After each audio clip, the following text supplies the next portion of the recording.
શું તમે પણ એવું વિચારી રહ્યા છો કે હું વર્ષોથી કોઈ પર્ટિક્યુલર ફિલ્ડની અંદર મહેનત કરી રહ્યો છું, સંઘર્ષ કરી રહ્યો છું, છતાં પણ નથી હું આગળ વધી રહ્યો કે નથી હું સફળ થઈ રહ્યો? અને ઘણીવાર એવું પણ થતું હોય છે કે તમે જે કામ કરો છો એ જ કામ કોઈ બીજા વ્યક્તિએ તમારા પાછળથી શરૂ કર્યું હોય, છતાં પણ આજે આગળ વધી ગયા હોય.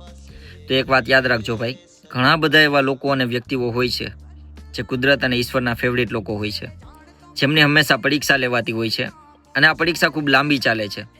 કુદરત અને ઈશ્વર તમને દરેક વસ્તુઓ આપવા માંગે છે, તમને સફળ પણ કરવા માંગે છે, પરંતુ એવી સફળતા નહીં જે ટૂંકા ગાળાની હોય અને એવી પણ નહીં કે જે તમે પચાવી ન શકો.